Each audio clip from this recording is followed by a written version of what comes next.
I should have started it sooner than I did.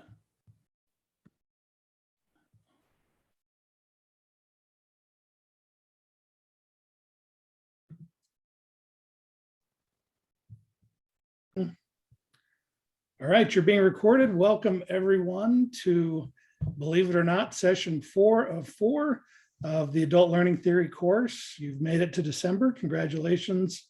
Give yourself a round of applause, pat on the back, whatever you do to celebrate. Very nice. Linda, you look a lot like Ray, but you know, that's okay. All right, so let me share my screen. The appropriate one. Let's see, desktop 2. Let's see, where is that right window at? Let's see. There it is. And my dogs are going to want to come play with me now. So. And your Christmas decorations are lovely as well. Thank you. Thank you. Appreciate it. I even took it at night so they glow and look nice. I got the peanuts right up here. Yeah. Yeah. Around, so. All right, so let's get going. I will try to watch the participant list and the chat and let folks in as they come. As we said, we're in session 4 of 4. We're begin and end on time, so we're doing our best to keep with that. Please remember to be fully present. Find a place where you can engage and be free from distractions. I'm going to shut my door so my dogs can't distract me here shortly. We'd love to see your faces when we need to. So cameras on when need be. And but we understand it maybe has been a long day. If you need to turn it off for once in a while, that's fine. But when we're in breakout rooms, please have your cameras on and be thoughtful and discuss the topic that we present for you. There's the rubric for our expectations for today. We do realize that some folks aren't able to join us in person, and they'll be responsible for watching the recording and doing the self-paced slides after the fact. Get those things posted for those folks tomorrow. Meeting times again, 4:30 to 7. Here we are. It's our last meeting. Well done. And so here's the agenda for today. Talk through your professional learning standards-based plan and the successes and challenges and struggles and things you learned from that. We'll talk about embodied and spiritual learning for adults. Talk about adult learning in the digital age. What have we learned from this past 18 months, really? How we can get to transformative learning and coaching. And then we'll wrap it up and talk about some things that are coming up and some opportunities and what our next steps are for this class and for the endorsement overall. Let me post the page there to these slides in the module or in the chat one more time, but it looks like we've got most people getting onto those slides. And again, that's how we're taking roll and judging and gauging your participation this week. So we'll start off with a brief little 5-minute breakout session. I'll leave these slides shared here, but answer these 2 questions. What is your favorite thing about working with adult learners in a remote setting, and your least favorite thing about that same situation? So let's see, we've got 34 participants. So I'll make that rooms of 3. Will that work? 3 people, 5 minutes apiece. All right. So let me find that. Oops, see, I always hit the wrong button. Do the share again right there. And I got to find my breakout button here. Breakout rooms. So that means 11.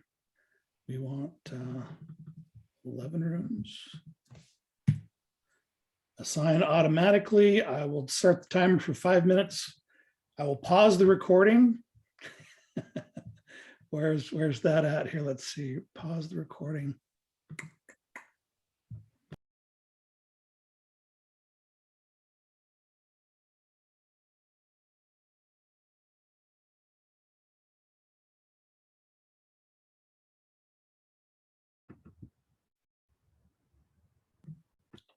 Looks like they're still wrapping up in a couple of rooms, but they'll all be back in about 5 seconds. So let's see. Hey, Clint, while we're waiting, what is that scene behind you where the blue light's coming from? The 2 identical This over here? Yeah, that one. That's my TV. Oh. This is my living room. Do you have something set up on the TV screen? It looks like a talk show. It is. It's Jimmy Kimmel. Nice. Clint, I just figured out what you were saying earlier about Linda looking a lot like Ray. Yeah, your name's. Did I log in under her or something? No, it's just, if I'll fix it if you want me to. Oh, okay. I just wanted to make sure I didn't log in under Linda's sign But on. it's Yeah, labeled as good Linda, job. so, I don't know. That's terrible. So there's Linda Sahagan and there's Linda Sahagan. I don't Well, blame you, Linda. I have one X chromosome, so I kind of qualify.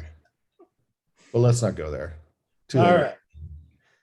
So, quick collaborate board for you. So after that discussion, let us know what your favorite thing about working with adult learners in a remote setting is. So remember to just click on the little bar down here on the bottom. You can share your text thoughts.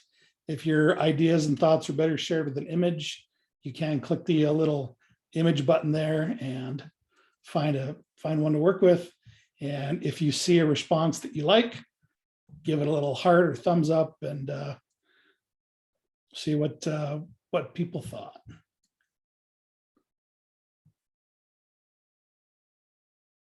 Like that one. Diversity, I like that. That's a good one too.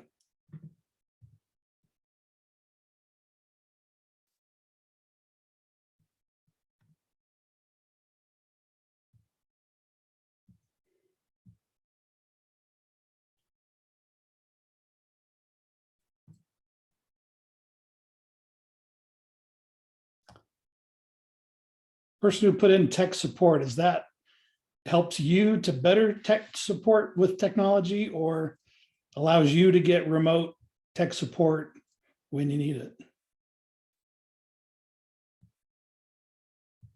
It is convenient. I get all my questions answered on how to do certain things when I'm learning.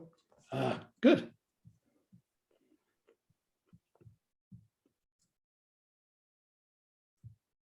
Thanks, Lori. Reload the page in Canvas might help you. Seeing people in their home environments. Yeah. Okay, Jeanette, any you want to highlight there? I like the one that said something about it doesn't allow the person at the end of the class to ask 85,000 questions. I can't remember where that one was, but that was a great one. But I agree, convenience, but yeah, you still get that social and learning from each other. Those were good. There we go. That person can't reasonably ask 85,000 questions at the end of the meeting. So we got lots of likes on that one. That person. Yeah, I convenience. think convenience, flexibility is the big thing. Pajamas, especially at the end of the day. Yep. All right, hit submit or post, hit post. We're going to change the slide here in a minute. We got one more question before we jump into our discussions. So Here's somebody buttering us up. Amazing, incredible, smart instructors. They want an A. So yeah, I see how you guys work. Maybe it's just the giving time of year. They're being more yeah. ready to share their compliments maybe. All right, hit post. And now we're going to go to another question. What don't you like? Maybe that person that does ask 85,000. Maybe Yeah. you're that person that wants to ask all the questions and you can't get them all answered.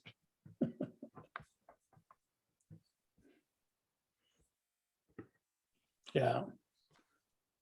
Awkward silence. Love it. Yeah, I will give a like to that one. Read the body language. Yeah. If you can even see them. Yeah. Yeah, that's a big thing to miss. I think breakout rooms can be awkward, but they can also, but yet there are also opportunities to be able to talk freely with others and learn from them. So, yeah.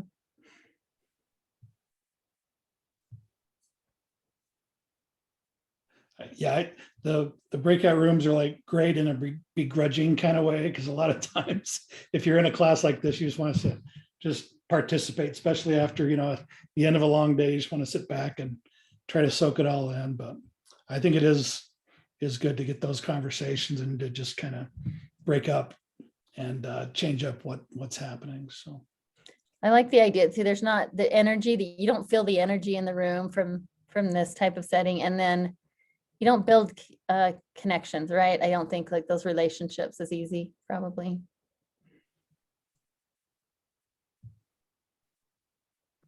And it's more sitting. Yep. it is that. Yeah. Quiet lurkers. That is the term.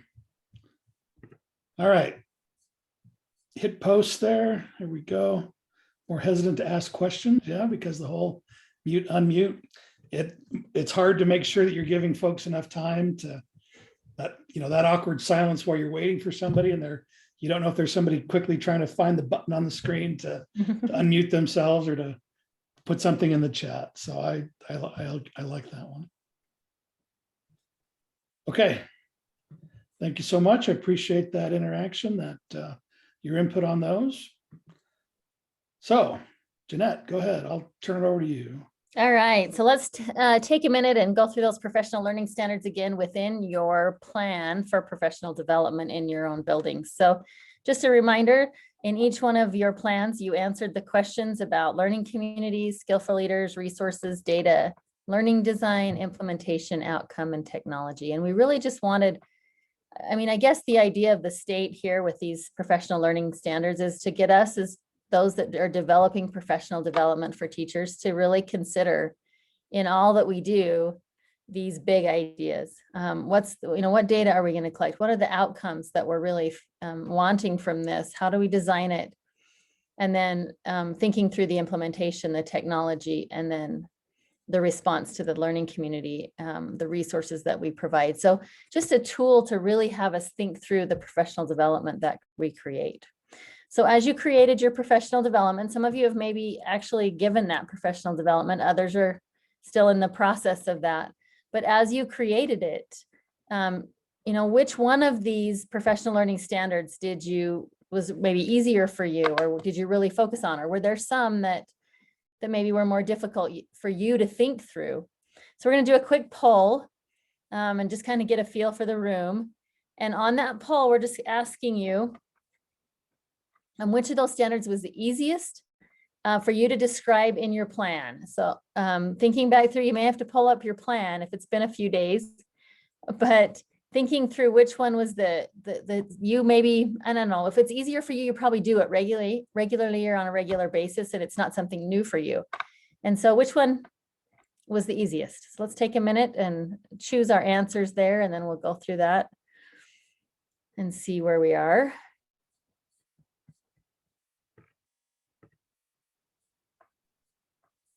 You do need to hit submit after you choose your answer. Make sure you hit the submit button. So we've got more than half that don't have an answer yet. There they come. We've got an assortment here. One is coming forward, the learning communities. Folks are saying is the easiest, followed by learning designs. And then pink, the technology, resources, implementation, and data. It's interesting that learning communities are at the top. I think we were super focused on that right now as most of our districts. And so I think that helps a lot to have that be a big focus. That's what we got there. So learning designs. And learning communities. Those two. So it's interesting that the bottom of this is skillful leaders, and go back to the bottom for me. I can't see that really good. And outcomes. So focusing on the outcome. And, as we think about that, that's probably a good thing for us to have to think through what do we want out of this? What do we want the outcome to be? And that's an essential piece for any learning, knowing what we want in the end. So I'm guessing that's going to be somewhat similar, for our next poll question. Yeah, here it What was the goes. hardest thing for you to focus on and to fill out? So we'll see if our results line up now that I've said that. So take a minute and talk about the one that was maybe the hardest for you. Or sorry, mark the one that was probably hardest for you.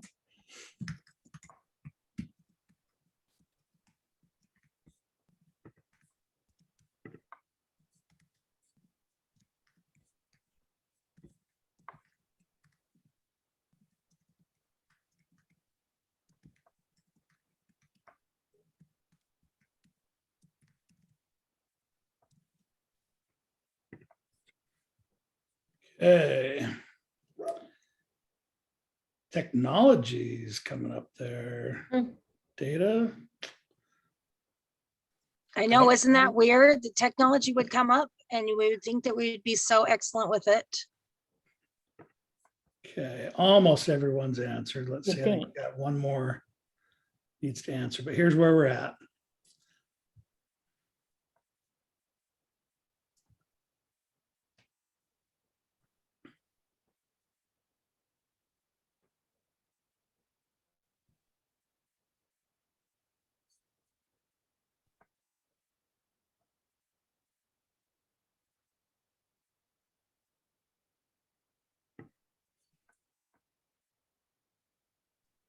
So skillful leaders kind of ended up in the middle. Technology, gathering data. Gathering data probably depends on the professional development too. Is it easy? What kind of data should we gather and what does that look like? That's the one I struggle with. Yeah. I'm happy just to get it done, get it through it. I think skillful leaders, as I look through that, it's really about getting your principals and the school leaders, your LEA leaders on board and that support, as well as a coach, supporting your teachers in implementation and, so that it just doesn't, become a sit and get, but what's next? Like, how can I, continue to support that? So I think you were able to do that. Thinking through it maybe took a little bit more, but I think the data really depends on the, the type of professional development too. All right, did we have everyone do that? Almost everyone. We've got a couple people struggling with. Still hanging out? Let me see. Yeah, let me see if I can start the self-paced version, and if folks can't do the instructor-led version, then maybe we'll That'll help you do that. do that. All right, next slide. Okay, so what we want you to do now is we'll go into a breakout room for 10 minutes. You got a little bit longer here. And we'd like you to share the topic of your professional learning. And then what did completing this module or, going through the steps in this professional learning plan, how did that help you more deeply consider the design or be more intentional, I guess, in your plan? And then how did your plan support what you know about what makes adult learning successful? So we've almost read every single chapter in the book. We've really gotten into a lot of theories of adult learning. But this plan was really about those professional learning standards. So that's where you can make that connection between the professional learning standards and what we've learned about, quality adult learning. So 3 questions: the topic, how did this help you to more deeply consider and be intentional about your plan? And then how did that connect to what you've learned about adult learning? And does this stay up, Clint, on the side, or you may have to have, there's a lot of questions People say here. no. So you might have to have 2 screens as you go But into it this. should still be in Canvas. So if you can get back to the Canvas, or will it be? Yeah, it Because should, they're in Canvas.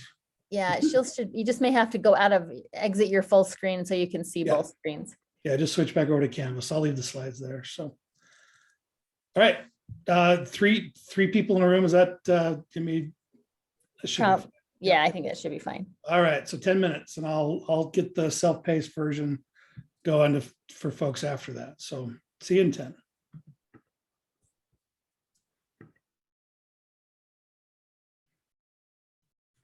Pause the recording.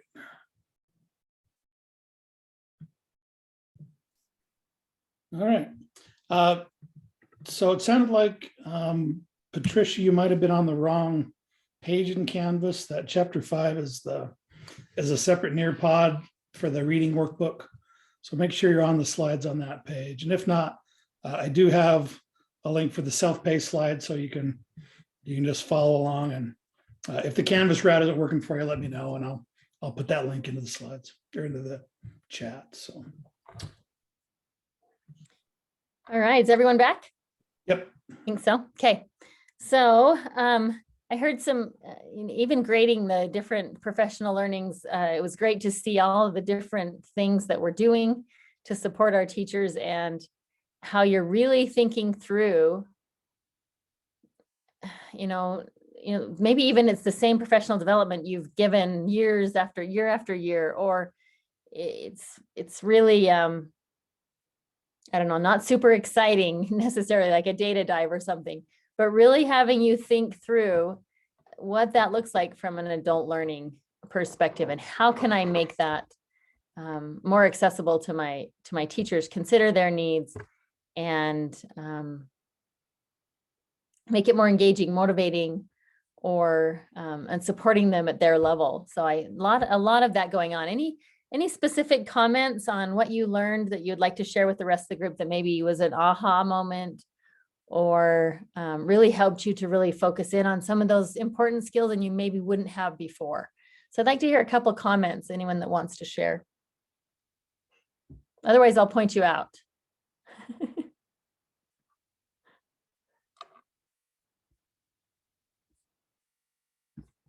Well, Jeanette, we were talking about, the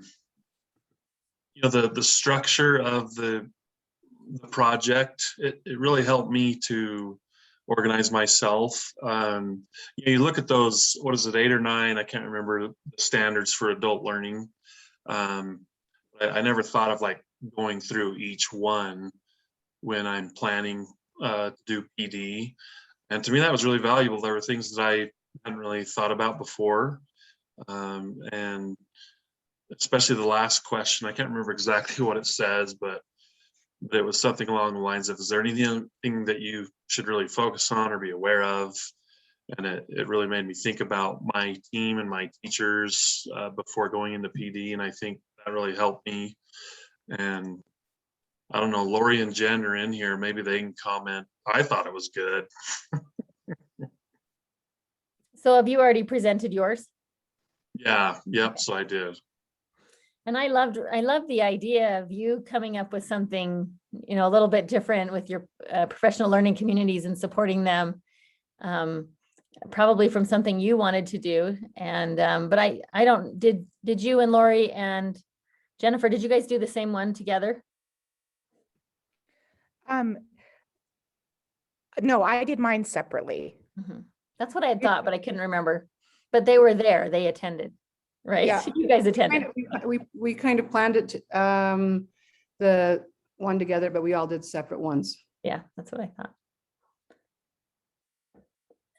So like considering your learners was a big aha, and really thinking about the people in the room. I'm going to pick on Wes just a minute. Will you kind of talk us through why you did something completely different this time than you did last time? So what I did, previously for my provisional teachers, I would kind of tell them what the topic was. And then we'd go to the meeting and we'd go through all the slides, whatever that were prepared. And then at the end of it, they would talk a lot. And that's the time where they were actually learning more, I thought, and interacting with each other and sharing what was working in their classroom. So this time, what I did was I invited them to think about their own classroom and the parts of the training that we were giving. How are they implementing it or using it in their classroom? And I also shared the slides with them so that they could go through them before we met. And so that when we come back and meet, and it's going to be tomorrow, that when we meet, they actually have stuff to share. At the beginning, we'll start with that. And then after they've shared and we've talked about the different parts of it, then if there's other things that need to be discussed, then we'll go through those things. Good. So really bringing their expertise to the table, and then also their concerns are forefront and not just the content, the slides, right? Yeah. I love it. Anyone else?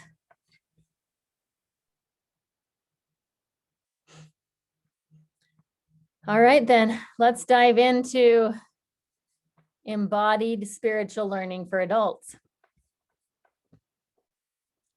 So this was, I hope this was something that you spent some time thinking about a little bit, but we don't often think as we do professional development or learning with our, kind of working with our adult learners, we don't think about the spiritual learning. And the spiritual learning really is like the whole body, really considering the whole education of our teachers. And I know we talk about this with our students, but do we really think about this with our teachers? So I'd like to hear a few comments. Why do we need to consider the body and the spirit when we are working with adult learners? What do you remember from your reading?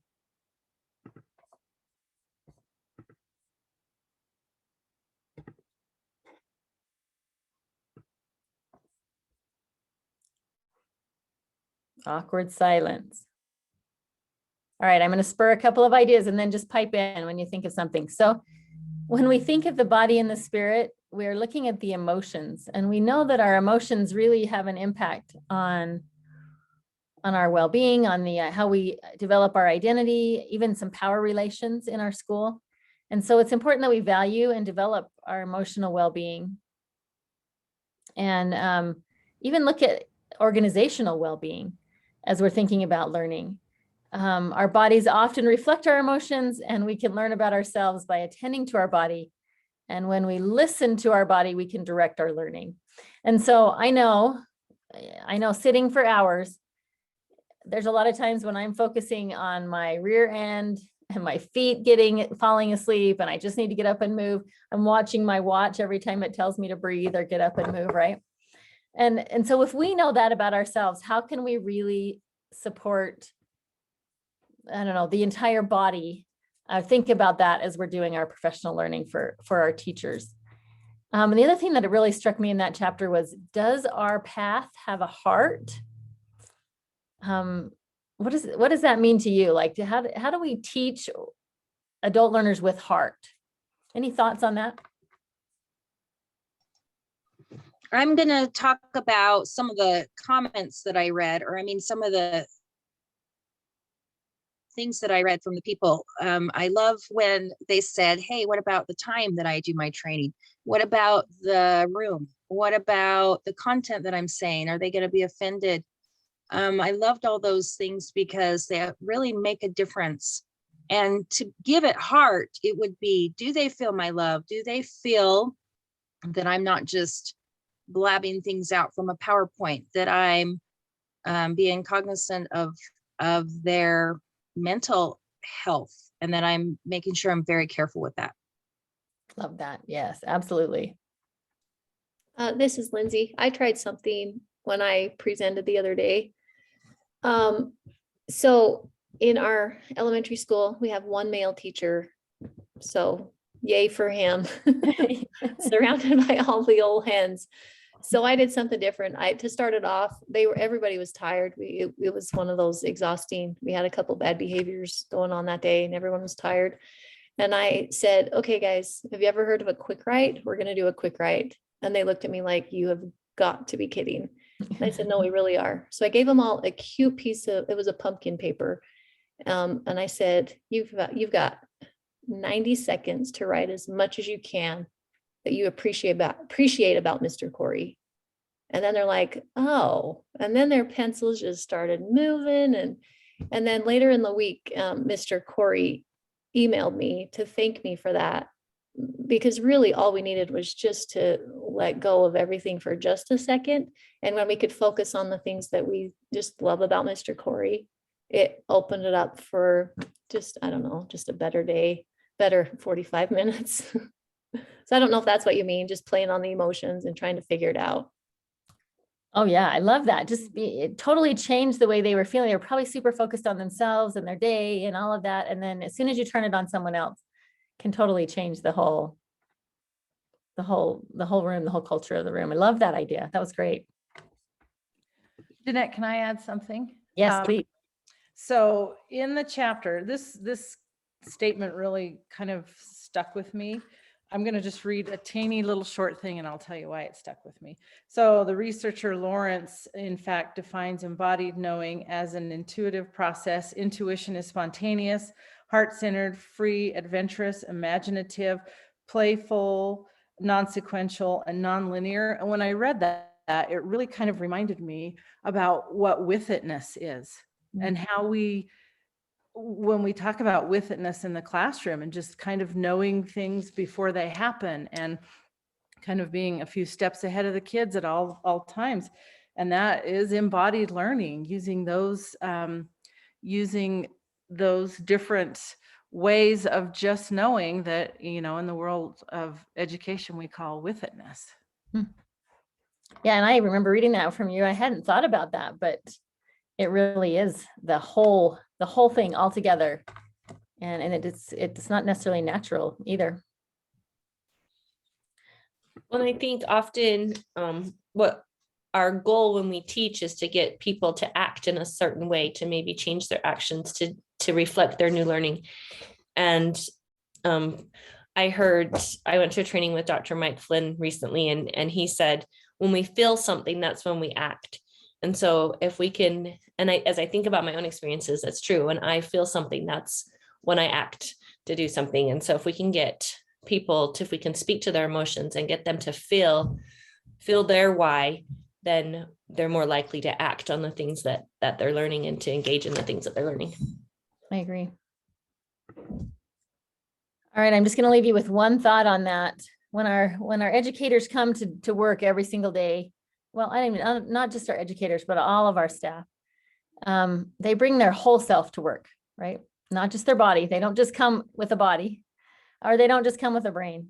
They bring everything they have with them, their body, their brain, their emotions, their baggage, whatever. And so as we think about that, we need to recognize that they do have an inner life, and that they want to come and have a meaningful work and be part of a community. And so I guess our job in this area is to help people live the most enriching lives they can while they're at work. Something to think about. Makes our job a little more fun, don't you think, when we think about it that way? So in the text, I think in the next slide, it said, there was a little quote from the text: experience is the adult learner's living textbook. And that's what makes our adult learners different than our students, is that they have that living textbook that they carry with them, that experience. And so we also need to remember and consider that they have that experience, life experience, school experience with them, and honor and remember that as we plan our professional development as well. Hey, Jeanette, could I add to that? Yeah, go ahead. I think that's something we overlook too much. I think that we have our own agendas. We want people to do things. Man, if they just do this, it would be awesome. But I think we need to pause sometimes and think, what is best for these people that I'm working with, and where are they in their journey? Just training to try to get people to do things, not necessarily against their will, but when it's not really aligned with their hopes and dreams and agendas, I think is disingenuous. So I'm glad that you brought that up. I think that's something we need to focus more on when we consider professional development. I agree, especially with adult learners. Can I vehemently disagree?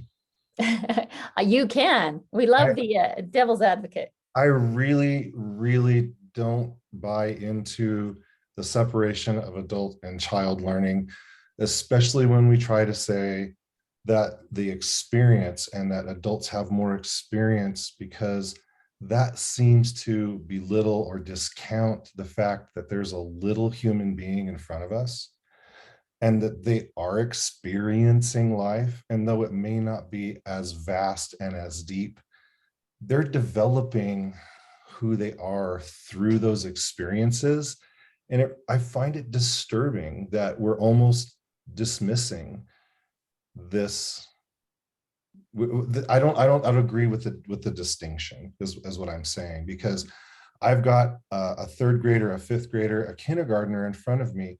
They have experiences, they have a perspective, and just because it's not as deep or rich, it may be even more traumatic than mine. And so I understand academically, but bringing this back to emotionally, it really rubs me the wrong way. It really makes me feel like, okay, if that's true for that adult, it has to be true for these kids too. Otherwise, I don't know what we're doing. It's almost like, okay, well, you're just this little sponge. I can just pump you full of whatever I want to, and I can discount your perspective of the world, your experiences. Okay, I need to shut up. So no, I think it's valuing the learner where they are. Thank I you. think, yeah, something like that. And I agree. I totally agree. Love that. So there's a book on the next slide. I want to tell you to just run out and buy it, but that's like my life story. Every time someone sticks a book, I run out and buy it. So I'm not telling you to do that. Just giving you a quote from this. So in every class I teach this from this book, my ability to connect with my students and to connect with the subject depends less on the methods I use than on the degree to which I know and trust myself or my selfhood. And I'm willing to make it available and vulnerable in the service of learning. And this book is The Courage to Teach. And it's really focusing on you as the teacher and really being that, knowing yourself, trusting yourself, and then being vulnerable as the a learning partner, I guess, in education. So we're going to watch a quick video that kind of goes along with this and we'll just kind of tie everything up as we talk about the whole body learning. And I don't have my video set up to share, so I'll pause the recording and we'll have you guys play that video on your own device. All right. Okay, so from the Nearpod. Yep, from the Nearpod. So play it from the Nearpod in Canvas. So, whoops, did I just do that the right way? And I don't remember how long the video is, but It's about 3 minutes. 3 minutes, that's right. Sorry, all devices. There we go. So now you should be able to access that. Can you guys see it? Get the play button. Are you okay? Okay. About three minutes.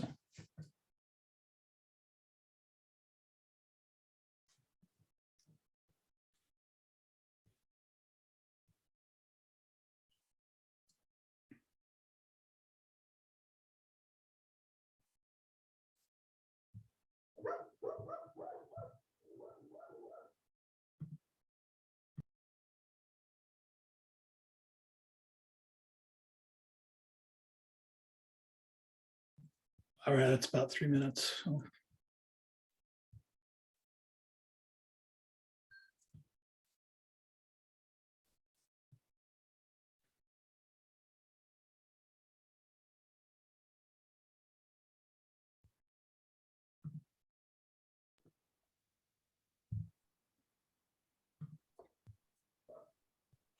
Let's have everybody just give us a thumbs up when you feel like you're finished or when you're finished.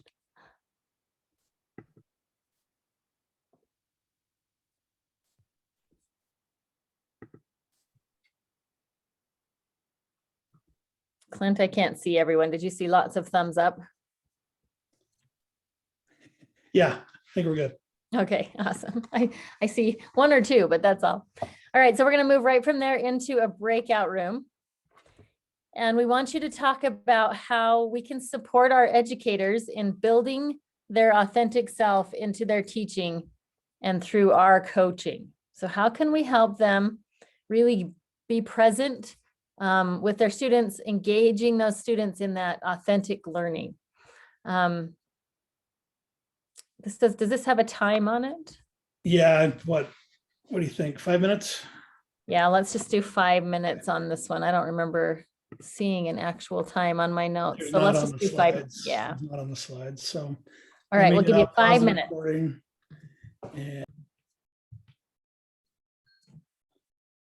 all right, that's a minute. And I think we've got everybody back. And the recording is recording, so. Forward. All right. Any thoughts about how supporting our teachers with building their authentic selves? I know I heard about a TikTok about the spirit. So if anybody finds that, we can totally share that too in mine. I'm not a TikToker, but. Is it Holy Spirit Activate? Is that the one? Yeah, that one. Someone find that and stick it in the chat for us. I'll find it for you, Jeanette. Okay. Mike said Kung Fu Panda is what we need. Kung Fu Panda, there we go. Yeah. I heard about dancing as well, you know, really being just, there's something that makes us who we are that we can share with our teachers and with our kids for sure.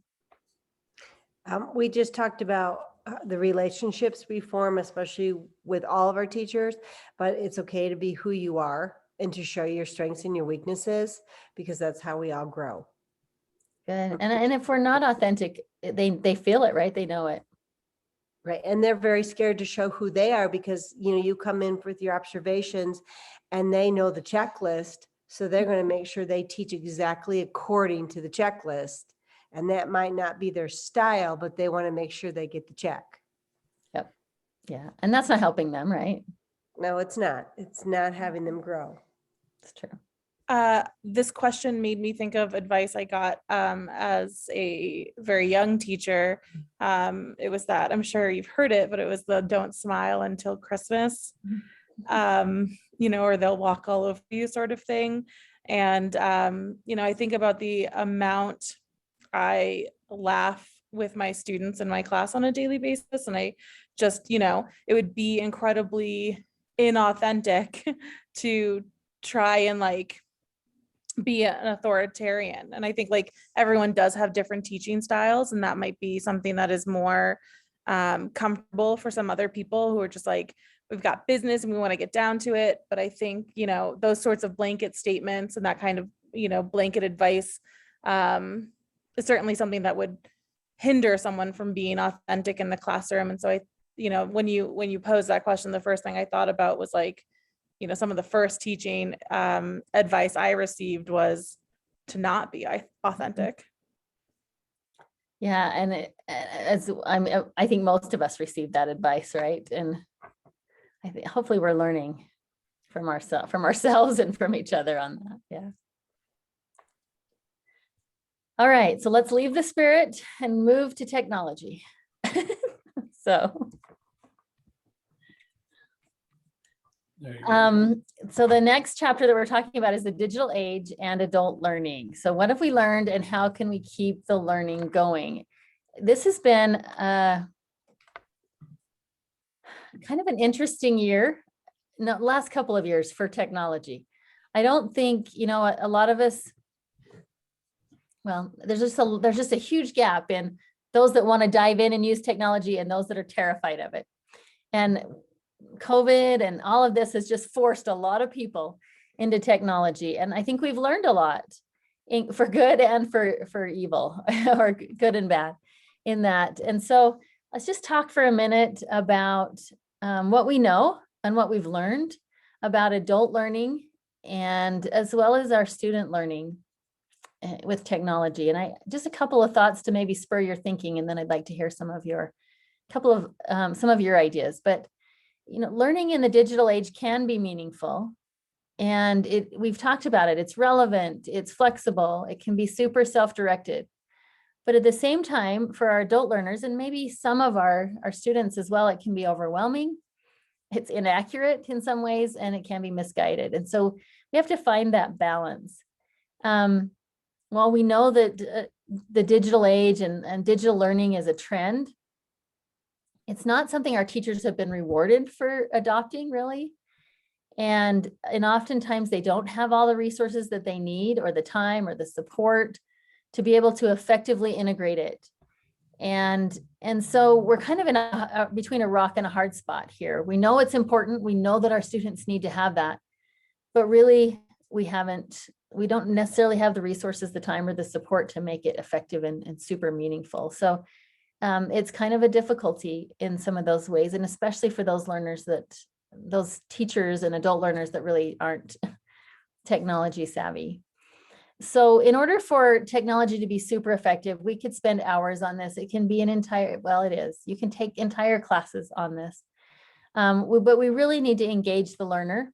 And there needs to be a lot of ways to participate, both socially and in a way that they can continue to learn from it. And so there's on the next slide, we've just got some 7 key ideas that are mental activities that can, if you're using technology with adult learners, and this works with students as well, making sure that there's time, that we have a goal with technology, and that it's super task oriented, that we're actually using the technology to achieve that goal. There needs to be some type of spontaneity, some creativity involved in that with our students as well as our adult learners. Time to connect and collaborate with others is critical. But in all of that, if we're sitting on our rear end for like hours on end, maybe there's some ways to get up and move, or some activities that can really stimulate the brain, get us to move. So that's still critical, even though we're learning in an online environment. There needs to be time to reflect on our learning and to reflect on our personal experiences. And then there's some downtime to just let our minds wander, a break time, something like that in the middle of that. And then it says sleep time, time to just get away from technology and do something completely different. All of that really needs to be embedded. If we're spending time on technology all day long and there's not downtime or time to just rest, it's tough. It's tough to focus. I know on days when I am on the computer all day long, my eyes hurt, my contacts are dry, and I'm just tired, right? I think you probably felt that too. And so a good blended learning environment is critical as we really think about effective use of technology. And so I'd like to hear your thoughts on the next question or the next slide. So how does utilizing technology support the need for the brain to engage in these types of activities? And how can utilizing technology contribute to information overload? So thinking through those 2 things, we are going to use technology in the form of a Jamboard. And so don't stress out if you haven't used this before. And I'm going to let Clint explain it and how to use it. But really thinking about those 2 questions, how does using technology support the need for the brain to engage in activities? And then how can it also contribute to information overload? All right, so I'm going to turn the time over to you for a minute, Clint, so you can explain how to do this Jamboard. Okay, so I'm going to advance the slide, go back to your canvas, and you should see a big button that says click here to open the web page. And it will take you to, and let me share my screen of all the responses, and everyone can see them once you jump in there. But so what you'll see is this Jamboard. You all have access to this. It's a Google app in your little waffle, just like, Gmail and Google Drive and all those good things. Jamboard is an online interactive whiteboard. And so what I want you to do, so that first question that we had, and I probably need to go back to hear, what was the first question, Jeanette? First question was, how does utilizing technology support the need for like your brain to engage in lots of activities or engage in activities? So that's engage your brain. I need to make sure, I'll change this here to engage your brain. All right, and so what you guys do is come over here to this button that looks like a sticky note, and you say, how does technology engage the brain? Helps me collaborate. I can choose what color I want, if I'm an orange guy or whatever. When I hit save, it'll drop the note in the exact same place. So make sure once you drop a note in there, you come in here and you can move it around. You can make it bigger, smaller, rotate it around. So, or you can drop in a text box if you want. So I can just put text here. So it's fully engageable. And so just jump on in and give a response, the sticky note or whatever to that question. So for me, does anyone else have this? It says there's too many people viewing this file. Please try again later. Does anyone else have that? I do. Yeah, so you can still view it. It's just, I think the first 25 people in can actually engage. So if you've gone in and put in your thoughts, then maybe jump out of it, close the Jamboard window and let some other folks give it a try. And then you can just view it on the Zoom screen because he's got that up there too. Yep.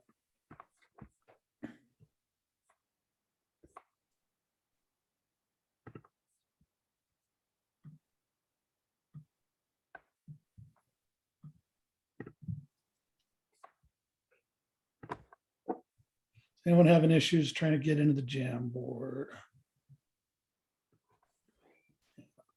I haven't gotten into it yet, but I can wait. Okay. I haven't gotten in either. It keeps Me just neither. calling me. Yeah, I'm still waiting too. So maybe only 2 people are in. I'm well- still waiting too. Can't get in either. I wonder if we need to just, can you refresh the Jamboard? Would that help? I don't know. I haven't been able to get in either. Me either. Thinking only 2 people at a time. Should be more than that, but Oh, hey, I got in just barely, but I'll log out because I'm going to let you guys do it. Maybe that helped to refresh the screen. so we got people joining. Hey, there we go. Teamwork.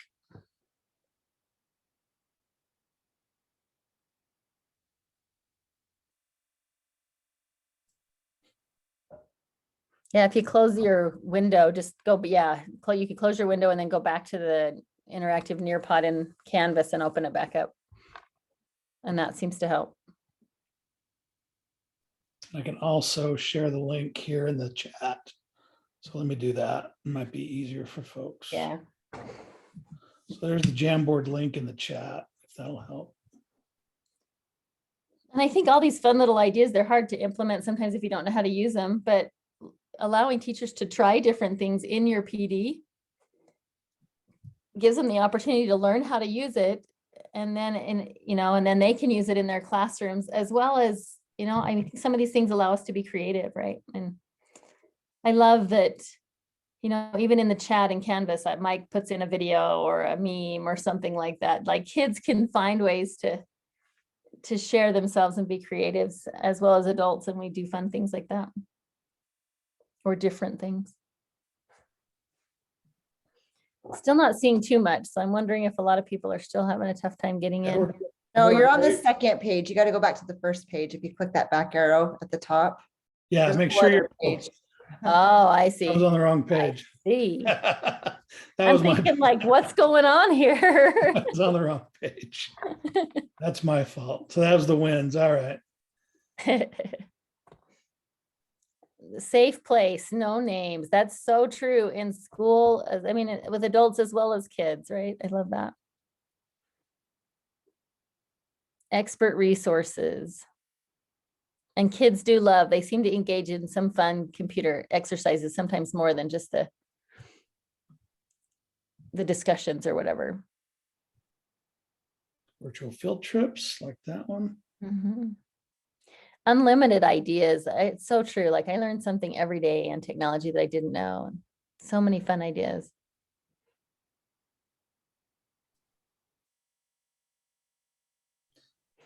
All right, that was my fault. I apologize. I was on the wrong window of the Jamboard.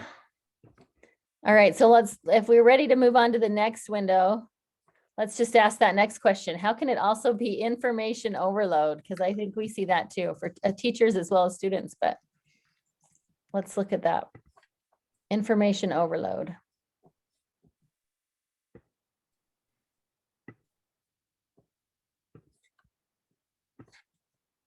I'm going to delete my note. There we go. And so for you guys to switch, you just need to come up here to the top and choose that second frame there.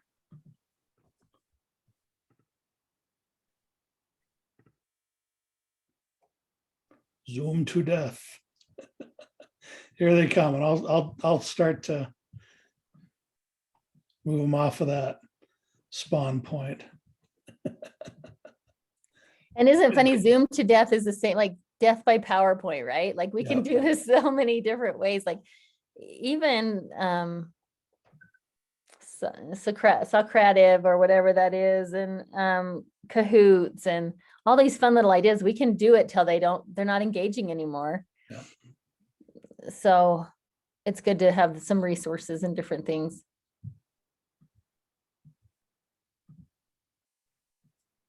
Keep them coming. Appreciate it. Too many sources, too many tabs, so little time. Oh, they got it. And I think sometimes just because it's cool and new doesn't mean it enhances learning either. Yep. And so really thinking about, is this really going to enhance learning, or is it just an overload for me and for my students? Tidal wave of technology limits interaction in the classroom. I love that. Usernames and passwords. Yeah. Yeah. I would highly recommend something like 1Password or LastPass or something like that for everybody. Oh, absolutely. Conflicting information, so many resources. Jenny, what district are you in? I'm with Q's.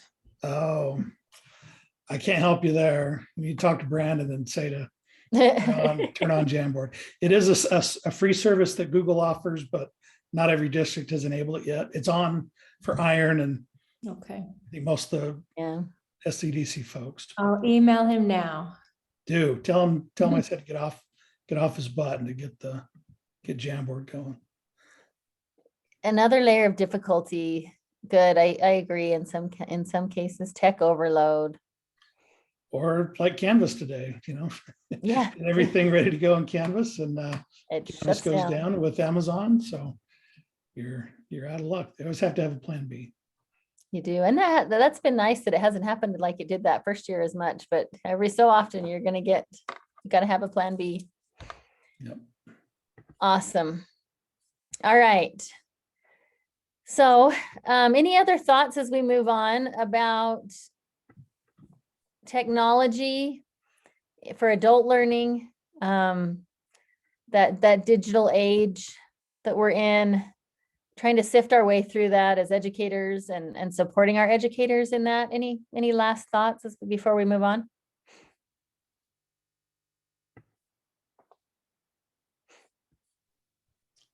Make sure to unmute if you'd like to share your thoughts.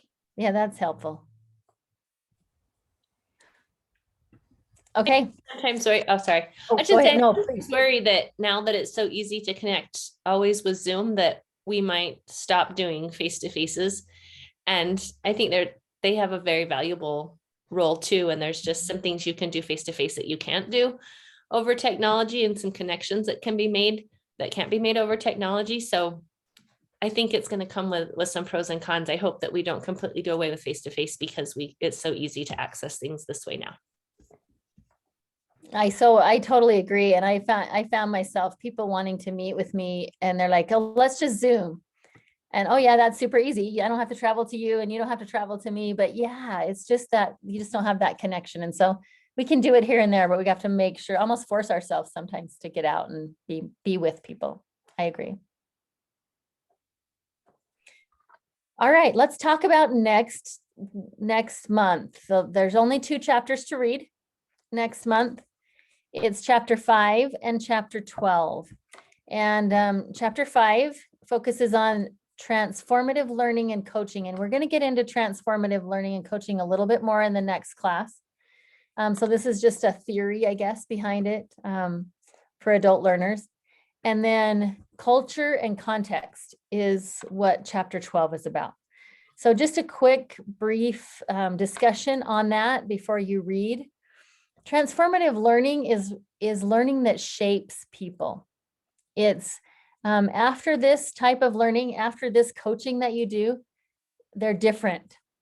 And then they're different in ways that both you and them can really recognize and see. That's the type of learning that leaves us changed or different. And that's really what we want in our students as well as in our adult learners. So how can we do that kind of learning? In order to be transformative, there has to be all of the pieces that we've talked about, that spiritual identity, that connection, that engagement. There needs to be intellectual, where they're being challenged, relationships, reflection, and that they really understand where it fits, the why. So a lot of what we've talked about in this book needs to be in place in order for that transformative learning to really happen. And the ultimate goal of transformative learning is that there's a space for them to reflect and discuss and engage, and that they can apply this to their experience in the classroom or an experience in their life. And that the space, the learning has to be safe and open and supportive and almost sacred. And so take some time really to just go through that. And I think it'll help you connect all the theories that we've talked about over the last few months in this class. So on the next slide, there's a little quote from the chapter that you'll read. And oh yeah, I'm gonna have someone read that. Who wants to read that quote for me? Someone that hasn't spoken up. This is an easy one. Unmute. Transformative learning involves an enhanced level of awareness of the context of one's beliefs and feelings, a critique of their assumptions and particularly premises, an assessment of alternative perspectives, a decision to negate on old perspectives in favor of a new one, or to make a synthesis of an old and new, an ability to take action based upon the new perspective, and a desire to fit the new perspective into a broader context of one's life. Phew, that was a lot. But that's really what transformative learning is. And I think we have some teachers that, maybe you're stuck in a certain spot, or, stuck in their, what they feel like they can do, or maybe even what they feel like is working. And really transformative learning is helping them to say, hey, I have a new perspective and I really want to move forward and fit this into what I've already done, or, really critiquing their assumptions of something and wanting to change and to see something new, and getting our educators to do that. It's like, I know I probably shouldn't say this, but teaching an old dog new tricks. We hear that all the time. And it's possible. We can continue to learn. It's that growth mindset. And that's that transformative learning of, being able to take a new perspective and moving forward with it. So I love that quote from the book. All right. So there is a collaboration board here. So what do you think is needed in order to really transform learners, so that transformation takes place and that they're willing to look at new perspectives, they feel different because of it, and they're ready to apply that knowledge and continue to learn. So I'd just like to hear your thoughts. What do you think has to be in place in order for that type of learning to take place? So go ahead and fill that out. Buy-in. Safety, trust, critical. Even when they come to the table without buy-in, without desire, I think transformative learning can still take place if they're in a safe environment and if they've really built a relationship of trust. Aha moment, being vulnerable, so true.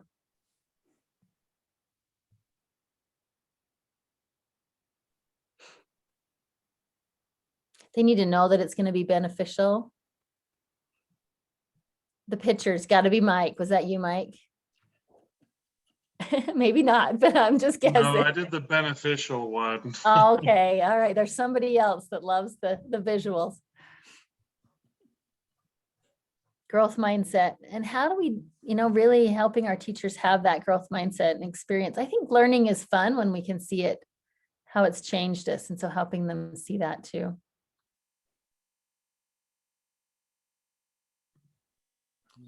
Good. I love that. Experiences that allow a different perspective. Vulnerability is in you and them as the coach and as the learner.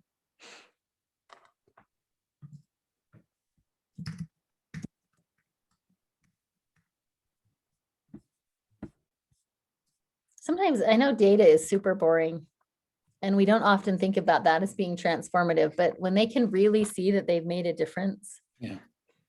that can be super, super helpful, motivating. Important too. Snacks, chocolate, absolutely. Gotta have that. All right, finish up. Meeting them where they are.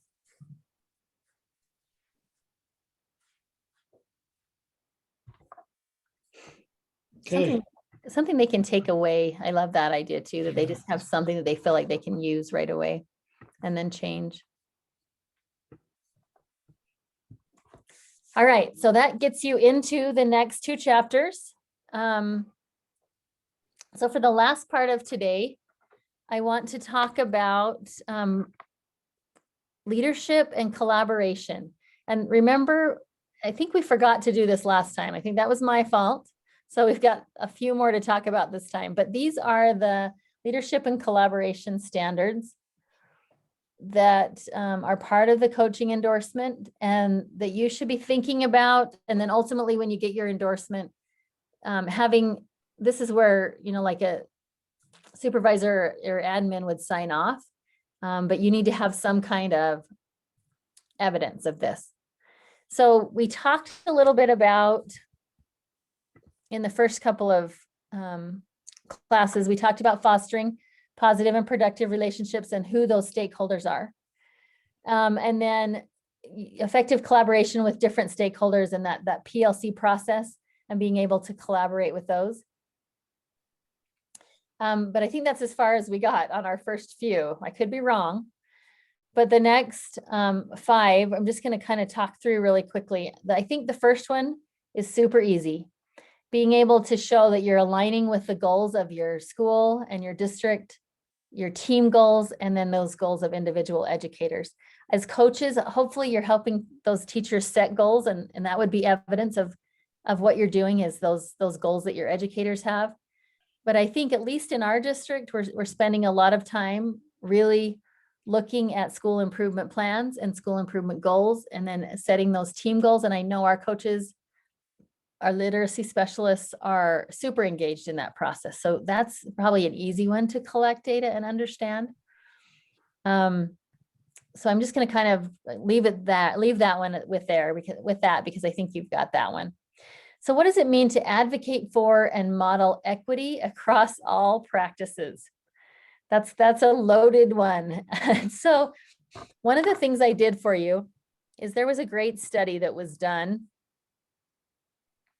and I've loaded that link into the modules for module 4 or module 5. I put it in there. Anyway, there was a study done, and the reason I put that in there is because this study was done with new teachers about how to help new teachers model and make sure that they have an equitable classroom.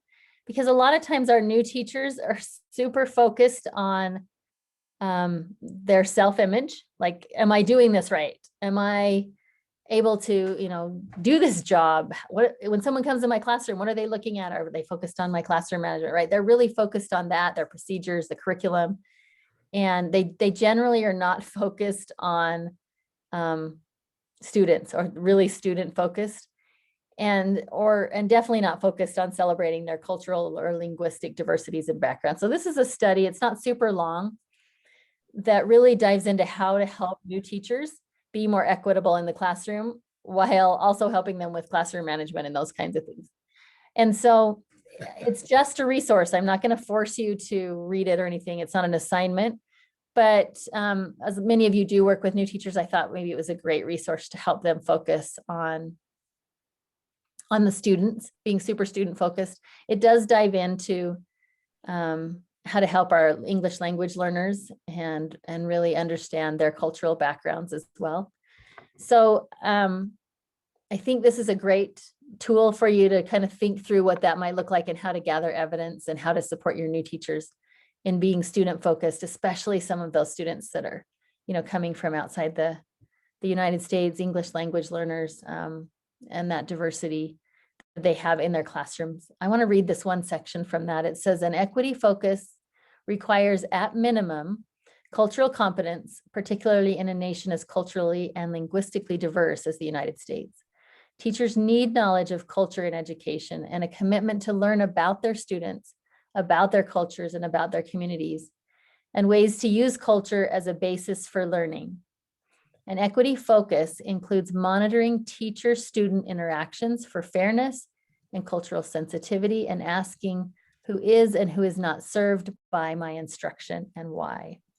So I thought that was a really great question to maybe ask your new teachers at some point. Who is being served by this instruction or this class, and maybe who might we be forgetting in our instruction, and getting them to really focus student by student, standard by standard, and really looking at that. I think universal design for learning really helps the teacher focus in student by student and really meet those needs. And that's one of our big focuses in our third class. So you'll be able to get some really great resources there that can support that area as well. So that's just a resource. I've put it in the modules for you to read, even the synopsis or the what do they call that at the beginning of a research study? The abstract has some great information for you to really think through how this might fit or apply. So the next section is advocating for and modeling self-advocacy. Self-advocacy can be, especially for our new teachers, but also helping our students advocate for themselves. And I think this applies to you as coaches as well. Like, how do you advocate and communicate your needs to your principal? And how do you help teachers advocate and communicate their needs? And then how do you help teachers help students advocate and communicate what they need and what they want? So that's that big idea right there. People who self-advocate are more likely to thrive. So for yourself, when you can advocate for yourself, you're more likely to thrive in your environment and in your current position, as well as our students and our teachers.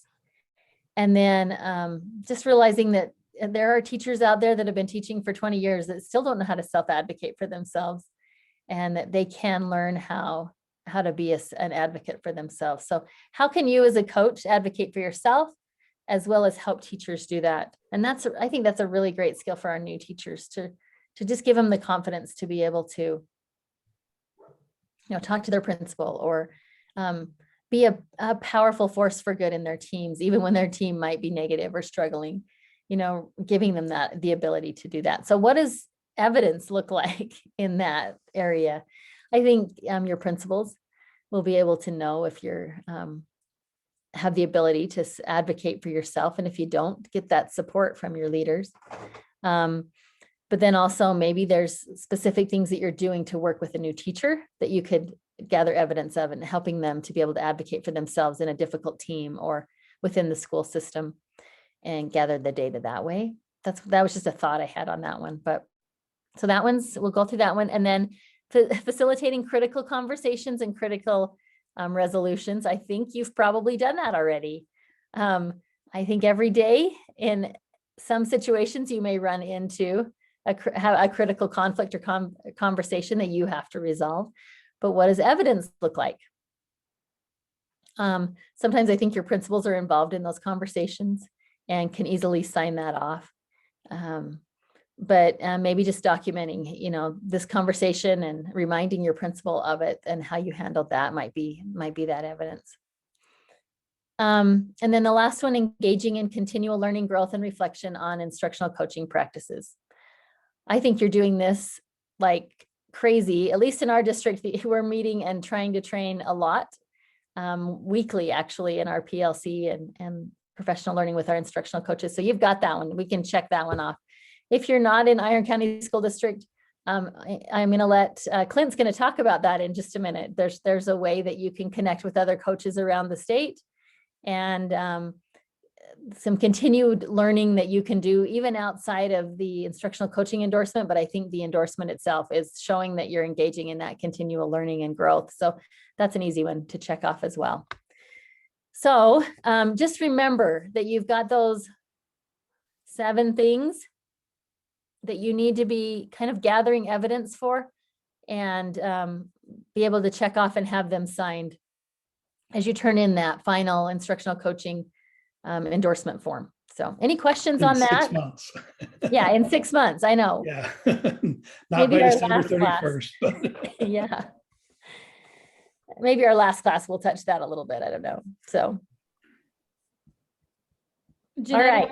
is there a document somewhere that we can access this without going back through here? Yeah, on your in your modules, I think it's the very first one in your modules, the actual endorsement form is there, and it's like the last page of that form. You'll see right before the signatures, you'll see these 6 standards, and then there's a place on there to have it signed off by your administrator or a leader. these just aren't covered in the 3 courses that we're offering for the endorsement. So we wanted to make sure we at least talked about them in there. So. All right, so conclusions and next steps. So let's talk about what we've learned today in summary. We spent some time talking about part 1 of your professional learning standards-based plan. And we'll talk about the next assignment here in just a minute. That's part 2. Spent some time talking about embodied and spiritual learning for adults. What adult learning looks like in the digital age, transformative learning and coaching, and then we just did the standards for leadership and collaboration. And I'm going to give Clint some time. Is that the next slide? Yeah, I slid a couple of slides in there. Okay, so I'm going to give Clint some time, and then at the very end, I will talk about your next steps and your assignments coming up and the next class. So one way to connect with the broader community out there, we do have an Ed Camp coming up, sponsored by USET. I'm happy to be the USET president this year, so I will definitely be at this Ed Camp. And Ed Camp's a little different than your normal technology conference or educational conference. There is no preset schedule. You'll show up, have some breakfast in the morning, and then you'll be handed a couple of different color sticky notes. One is to put up ideas on what you would like to discuss that day. And then if you're willing to lead a discussion on a certain topic, you can put that on another board. And then during a little opening keynote or opening talk, the organizers build the conference schedule, and there really are no presentations. It's designed to just be, communities and people getting together and just discussing that topic at hand, and lending expertise and talking through those ideas. So that will be on January 8th. It is a Saturday, but there will be breakfast, there will be lunch, there will be swag, there will be door prizes, and if you're working towards the educational technology endorsement, it'll count as your conference for that. But it's a great opportunity, and we have held Ed Camps in St. George in the past. And then there's multiple ones that happen up north, but this is the first one that we're going to have in the the middle part of the state. So if you're able to, there's the registration link there. I'm actually going to turn student pay slides on for a minute, so you guys can go through and click on these links and everything that are there if you would like to go to those registration ideas. And then also another couple of opportunities here to connect with. Hang on.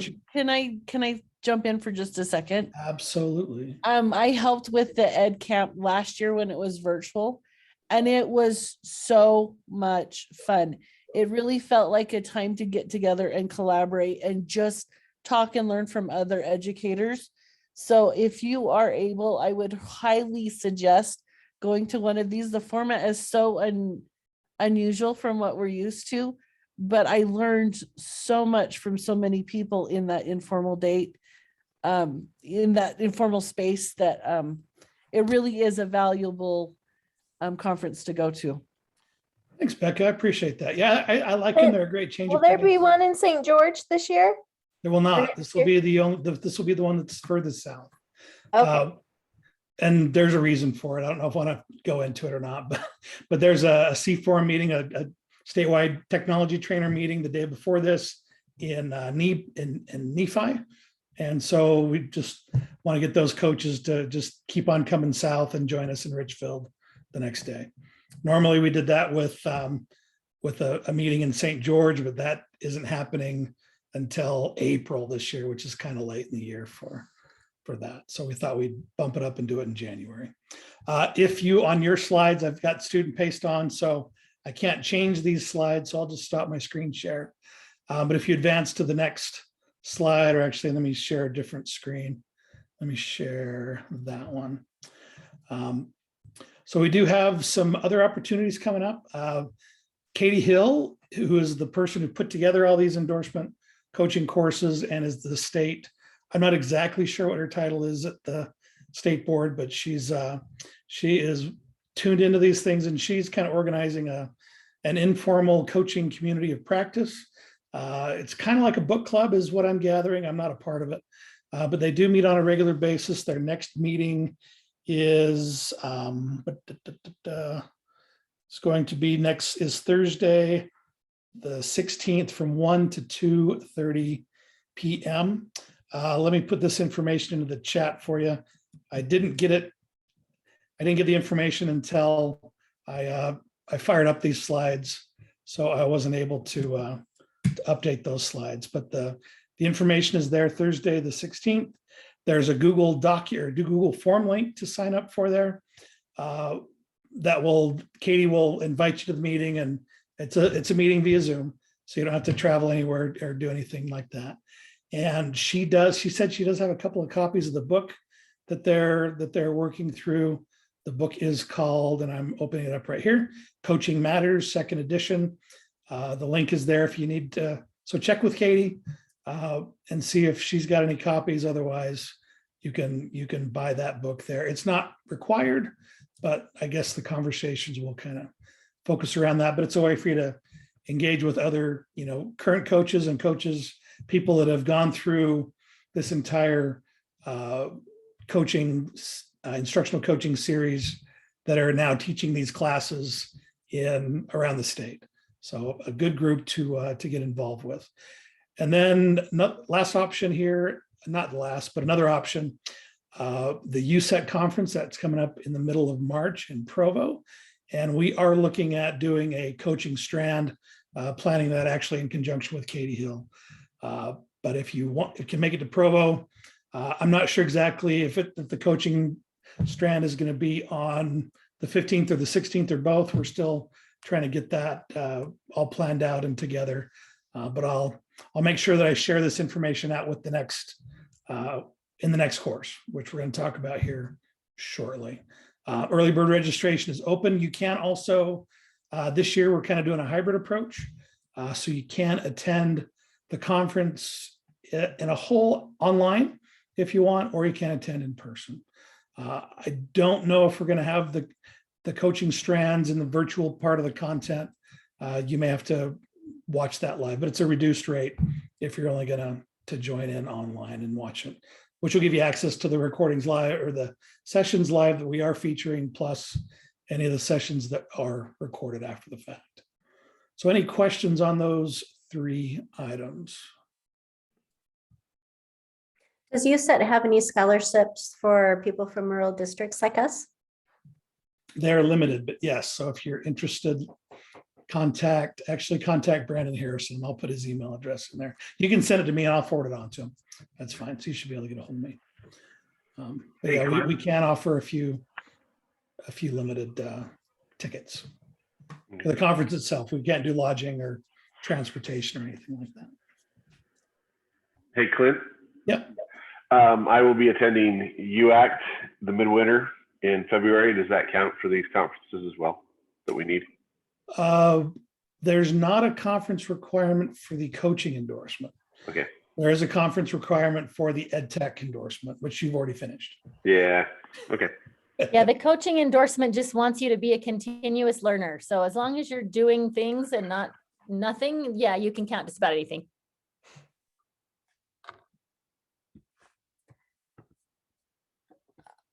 Okay. All right, let's do some closing business. Here we go.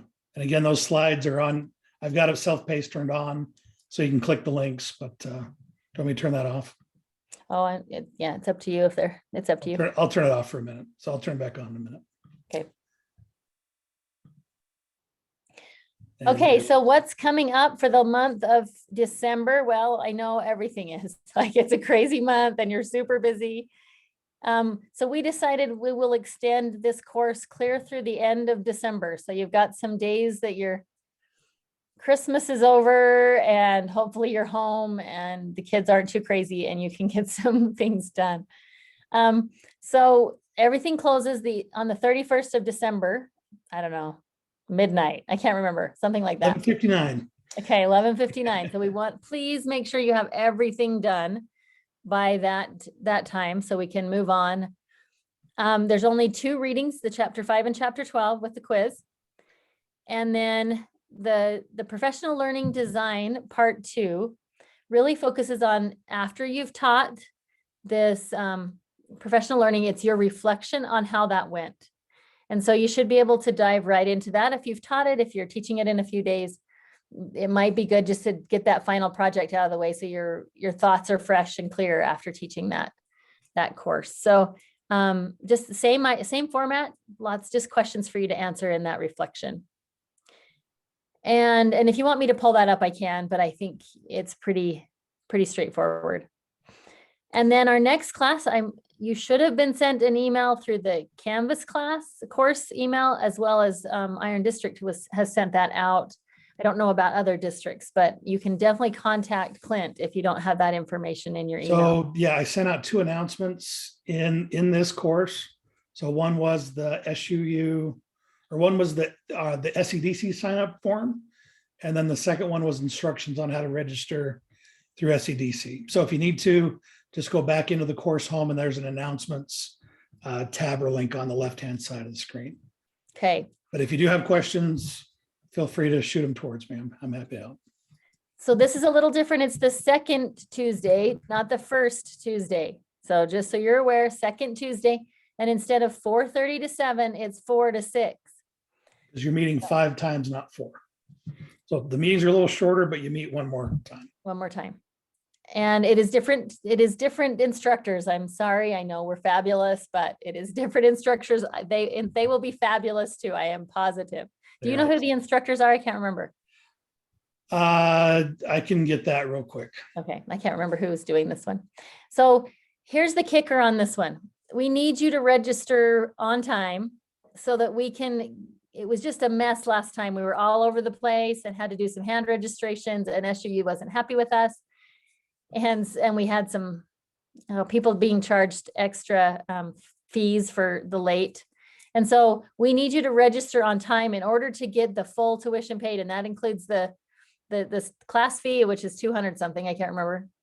And then as a $69 SUU fee. So please make sure that you get registered on time. And if you have any questions or problems with that, please, Clint's a great one to talk to because it all goes through SEDC. So please get with him or Celine or somebody at SEDC can help you with that. And then make sure that you refer back to the course announcements tabs for links and instructions. And that's where the link and instruction in order to be able to register with SUU and the course number and all of that. That's on there. Okay. So Jesse asks, you don't pay with the mail check anymore. You go through the SUU portal and it's all done online through SUU. If you want to verify that you have signed up, email Joby Wright. His email is in the chat with if you want to make sure you're signed up through SUU, you can log in to your portal and just make sure that it's on your transcript. I think you would remember if you've gone through that whole process and given them your credit card and all that good stuff. But to make sure you're signed up with us, just email Joby. Nick, I'll have to let Jeanette answer the question from Nikki, are we allowed to leave work early? The information on the text is on our website, and actually I think it was in the Canvas. Oh, I have it right here. It is the impact cycle. I'll pull it. Sorry, I gotta move. There's actually 2 texts for the next one. So it's the impact cycle by Jim Knight, and then the art of coaching with Elena Aguilar. So those are the 2 texts for the next course. And there's much more information and all the announcement and everything on our website there that I just popped into the chat as well. And Iron County School District, you don't need to pay anything. Please do not pay. That will cause us even more grief. We'll figure out, we'll get yours paid. Just get registered, please. So The instructors are Alice Erickson and Katie Jones from Washington School District. Washington School District. Okay, good. So I'm sure they will be as nice as us in all. There's no way, but they'll try. All right, and on Nicole's question, allowed to leave, work goes right until 4. If you're planning on doing that from your home, I think that's probably something we can talk about in Iron County, and what that looks like for specific schools or specific needs that you have. So we'll get with you at your next PLC, kind of go through that. All right, I am waiting now for that one person to ask 85,000 questions. So here we go. We have 34 minutes for you to ask all those questions while everybody sits and listens. No, I'm just kidding. But what questions do you have? On the assignments or finishing up the class, anything like that?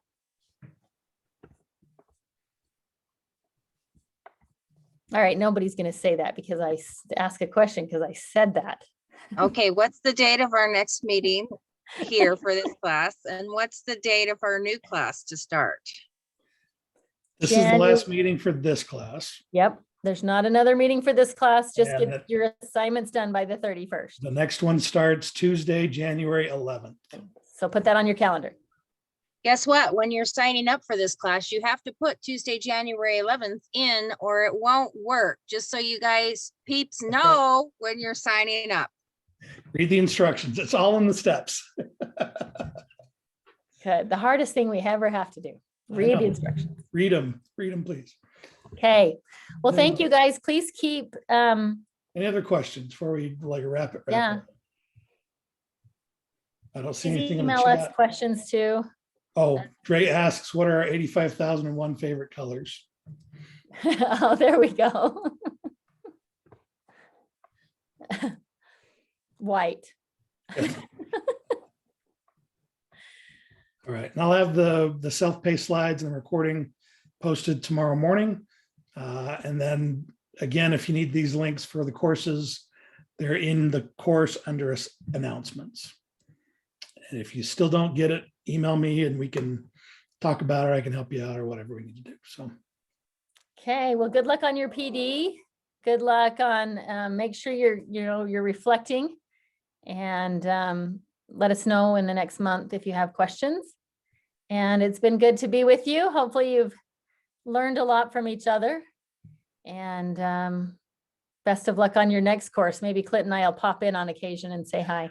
I'll be there for the first meeting for sure to make sure everyone's in and working and stuff like that. It'll be in the same account, the SEDC Canvas.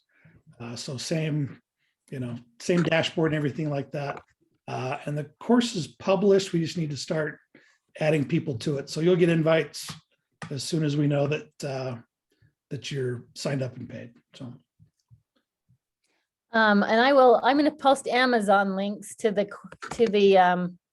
I don't know if that's helpful or not in there.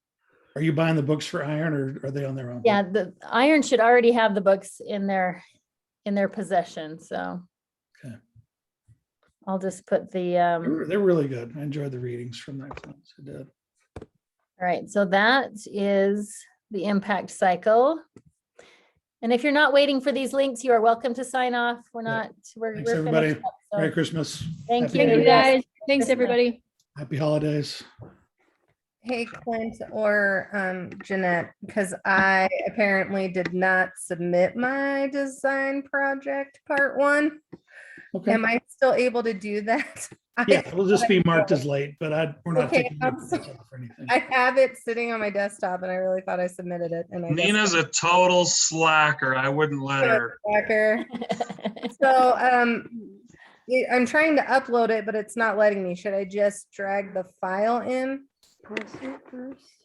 Is it not letting you? Is it saying because it's late? What's it saying? I don't know. It says it says choose a submission type and I'm just clicking the upload button and it's not doing anything. But Yeah, then choose a file. Have you chose Choose the file? upload, choose the I was gonna file. try that one now. Okay, I'll sorry, I swear I'm better.